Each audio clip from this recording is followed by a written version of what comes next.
नमस्कार, आदाब। मैं सुशील। दोस्तों, असहिष्णुता हमारे सामाजिक ज़िंदगी में कहाँ से आता है? आप कभी सोचते हैं? हम एक दूसरे के लिए असहिष्णु इस कदर हो जाए, इंटॉलरेंस इतना अपने अंदर भर लें, हम समाज में एक दूसरे को बर्दाश्त नहीं करें। चाहे वो सामाजिक असहिष्णुता हो, चाहे वो धार्मिक असहिष्णुता हो, ये सब कहाँ से आता है? भारत का समाज, हिंदुस्तान का समाज पहले ऐसा नहीं था। यकीन कीजिए, नेहरू के वक्त भी नहीं था। नेहरू जब संसद में बोलते थे, उनकी आलोचना इस हद तक होती थी, वो हम मुस्कुराते थे। आज असहिष्णुता जिस कदर देख रहे हैं, वो कहाँ से शुरू होता है? वो इंदिरा गांधी से तो शुरू होता है। आपातकाल के जरिए असहिष्णुता हमारे घरों तक, हमारे समाज में, हमारी राजनीतिक व्यवस्था में, हमारी न्यायिक प्रणाली में घुसी। लेकिन वो दौर थमा नहीं। आप 1988 का एक दौर लीजिए। राजीव गांधी की सत्ता आती है, कांग्रेस चुनाव जीतती है। 1984 में उनकी माताजी इंदिरा गांधी की हत्या हो जाती है। भावनाओं का की राजनीति होती है और राजीव गांधी को अकेले कांग्रेस को 414 सीटें मिलती है लोकसभा में। 1988 में बोफोर्स तोप का एक मामला आता है। विपक्ष आरोप लगाता है कि इसमें घोटाला हुआ है। इसका जवाब राजनीतिक तौर पे दोनों लोग दे सकते थे, जो सत्ता में थे, जो विपक्ष में थे। लेकिन यह समाज में इसके जरिए जो असहिष्णुता आई, उसका जिक्र आज हम करेंगे। उस 1988 में एक वाकया हुआ था। वाकया यह था, 27 मई 1988 को शाम 8 बजे पटना आकाशवाणी एक चुटकुले का प्रोग्राम करता है। उस चुटकुले में एक लड़की आती है। अनाउंसर जो है, जो आजकल रेडियो जॉकर कहते हैं, है ना, टीवी में एंकर कहते हैं, वो पूछता है उस लड़की से कि आप बताओ, आपको सबसे अच्छा चुटकुला आपका क्या है? लड़की कहती है, गली गली में शोर है, राजीव गांधी चोर है। मामला इतना ही था। वो नागरिक थी, राजीव गांधी प्रधानमंत्री थे, कहने का हक था।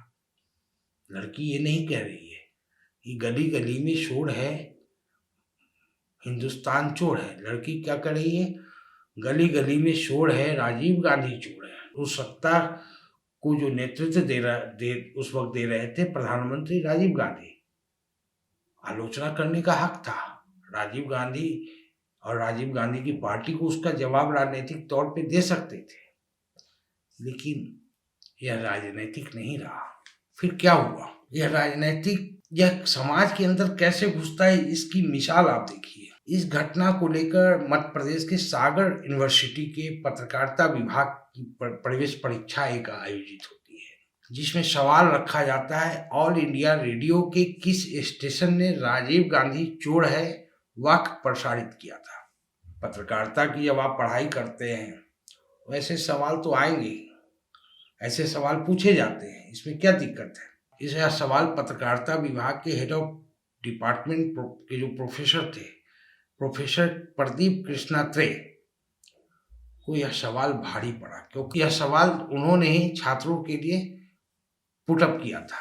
इस सवाल पे कांग्रेस, उस वक्त की कांग्रेस कितनी भड़की थी, वह आपको हैरान ही नहीं कर देगी, सोचने पे विवश कर देगी। जब आज के दौर में असहनशीलता देखते हैं, इंटॉलरेंस देखते हैं, कहाँ से आता है? क्योंकि इन लोगों ने ही उनसे सीखा है। हाँ, इनके पास अपडेटेड वर्जन, इसमें हिंसा भी ये करते हैं, आपके घर पे पत्थर भी मारेंगे, आपकी निजी जिंदगी को निशाना बनाएंगे। एक उस जमाने में नहीं था, उस व्यक्ति तक सीमित था। लेकिन असहनशीलता वहीं से आता है। वो प्रोफेसर के साथ क्या हुआ? युवक कांग्रेस के जो कार्यकर्ता थे, पत्रकारिता विभाग जाते हैं और जाकर प्रोफेसर की खूब पिटाई करते हैं, प्रदीप कृष्णा त्रे की। इतना ही नहीं, प्रोफेसर के चेहरे पर कालिख पोत के पूरे कैंपस में घुमाते हैं। कैंपस डरा हुआ था उस वक्त। 1988 की ही बात कर रहे हैं। यूनिवर्सिटी जो प्रशासन है, वो प्रोफेसर पर इंक्वायरी बैठा देता है उनसे जवाब मांगा जाता है। जब तक प्रोफेसर प्रदीप कृष्णात्रे यूनिवर्सिटी प्रशासन के सवाल का जवाब देते, तब तक पुलिस आ धमकती है और आईपीसी की धारा 294 और 504 के तहत प्रोफेसर कृष्णात्रे को गिरफ्तार कर लिया जाता है।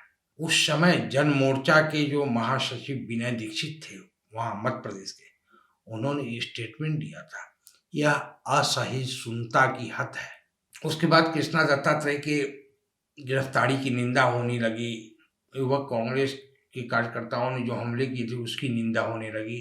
गुस्से में भाई चांसलर जो थे सागर विश्वविद्यालय के, प्रयाग दास हजेला, उन्होंने पद छोड़ दिया। उनका कहना था यह एक व्यक्ति का सवाल नहीं है, इस देश में गैंगस्टरवाद का राजनीतिकरण करने की कोशिश की जा रही है। विश्वविद्यालय एकजुट हो जाता है, वहाँ के सभी शिक्षक हड़ताल पर चले जाते हैं, कक्षाओं का बहिष्कार हो जाता है कि जब तक उनके सहयोगी के अपमान के लिए जिम्मेदार दोषियों को गिरफ्तार नहीं किया जाता है तब तक यूनिवर्सिटी बंद रहेगा। हालांकि प्रोफेसर के साथ जो बदसलूकी करने वाले 10 लोग गिरफ्तार किए गए, वो नाम के गिरफ्तार किए गए जैसे आज किए जाते हैं, एफआईआर किए, गिरफ्तार किए, वहीं बेल दे दिया जाता है, जमानत दे दिया, उसी तरह से उस वक्त हुआ था।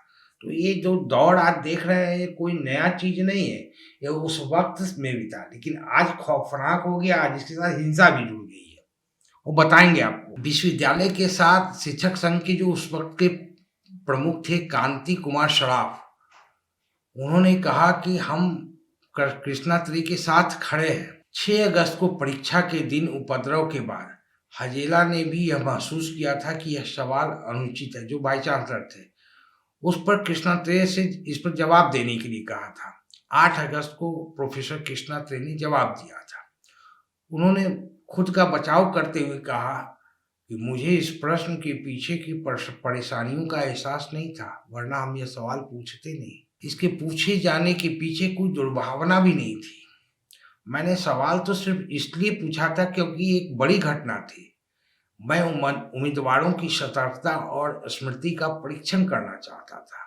लेकिन फिर 8 अगस्त की सुबह, 6 अगस्त को एग्जाम होता है, 8 अगस्त की सुबह जो है, सागर के जो युवक कांग्रेस के प्रमुख थे राकेश शर्मा, वो कुलपति के गेट पर पहुंचते, भाई चांसलर के गेट पर पहुंचते हैं, कहते हैं प्रोफेसर कृष्णात्रे को तुरंत हटाइए। हजेला पे वो जो भाई चांसलर है उस पर चिल्लाना शुरू करते हैं। ये सारी चीजें होती है। कांग्रेस उस वक्त क्या आरोप लगा रही है, सागर युवक कांग्रेस के जो अध्यक्ष राकेश शर्मा थे वो क्या आरोप लगा रहे थे उस वक्त कि कृष्णात्रे हजेला भाई चांसलर जो है, प्रोफेसर प्रदीप कृष्णात्रे और हजेला भाई चांसलर जो है, ये दोनों कम्युनिस्ट हैं और कम्युनिस्ट हमें बर्दाश्त नहीं है। आज जैसे बीजेपी कहती है कि कांग्रेस हमें बर्दाश्त नहीं है, उस वक्त कांग्रेसी कहते थे कम्युनिस्ट हमें बर्दाश्त नहीं है। आप समझिए असहनशीलता, असहिष्णुता कहाँ से आता है। शायद हमारे प्रधानमंत्री नरेंद्र मोदी यहीं से सीखते हैं। जब कहा जाता है नरेंद्र मोदी चोर है तो पोस्टर फाड़ लिए जाते हैं। जो पोस्टर चिपकाने वाला है उसी को गिरफ्तार दिल्ली पुलिस करती है। उस पोस्टर को जो गाड़ी से ले जा रहा है आम आदमी पार्टी के दफ्तर से, उसको गिरफ्तार कर लिया जाता है। आपको इसमें दिलचस्प बात बताएं कि प्रोफेसर प्रदीप कृष्णात्रे को इस बात का जरा भी मलाल नहीं था। उनका चेहरा कालिक से रंग दिया गया, पोत दिया गया, कैंपस में घुमाया गया, बल्कि आप आत्मविश्वास से भरे प्रोफेसर प्रदीप कृष्णात्रे अपने चेहरे से पेंट हटाए बिना घर वापस जाते हैं। वो शाम को शिक्षक संघ की बैठक में भी उसी स्थिति में पहुंचते हैं, चेहरा काले रंग से पोता हुआ है। और इस काले रंग से पोतने का असर क्या होता है, दूसरे प्रोफेसर भी अपने चेहरे को काले रंग से पोतना शुरू कर देते हैं। इस तरह से उस वक्त विरोध हुआ था और सब फिर एकजुट होते हैं। एकजुट होने के बाद भाई चांसलर हजेला रिजाइन कर देते हैं, सारे टीचर रिजाइन कर देते हैं, सारे प्रोफेसर रिजाइन कर देते हैं, इस्तीफा दे देते हैं कि हमें ऐसे व्यवस्था में काम नहीं करना है, नहीं पढ़ाना है। आप समझिए कि जो बच्चे पढ़ रहे थे उन्होंने कोई प्रोफेसर के खिलाफ अभद्रता नहीं की। कौन कर रही थी? एक राजनीतिक पार्टी। इसीलिए हम कहते हैं हमारे समाज में जो असहिष्णुता या असहनशीलता जो आ रही है वो कहाँ से आ रही है? राजनीति के जरिए आ रही है, सियासत के जरिए आ रही है। हमारे समाज में असहनशीलता कहीं नहीं है, लेकिन यह जो राजनीति है, यह सियासत है, वो उसकी अपनी एक अदा है कि समाज को किस हद तक हम इंटॉलरेंट बना दें, सहने की क्षमता एक दूसरे को खत्म कर दें। आप देखिए कि एक प्रोफेसर सवाल से पूछ रहा है। प्रोफेसर ने नहीं कहा कि राजीव गांधी चोर है। वो एक लड़की ने पटना आकाशवाणी में कहा, प्रोफेसर ने सिर्फ सवाल पूछा कि किस आकाशवाणी से यह प्रसारित किया गया था। ये तो सवाल ही था। खैर, उसके बाद जो वाइस चांसलर होते हैं, कुलपति, वो रिजाइन कर देते हैं। फिर मामला शांत पड़ता है। फिर राज्यपाल दूसरी कमेटी बनाते हैं। कुछ लोगों की गिरफ्तारियां होती। लेकिन कहने का मतलब ये असहनशीलता का दौर आज जो है वो पहले भी था। आज खतरनाक है, पहले इस रूप में खतरनाक नहीं था। इसके साथ आपको बताएं, मध्य प्रदेश में उज्जैन में एक माधव कॉलेज है।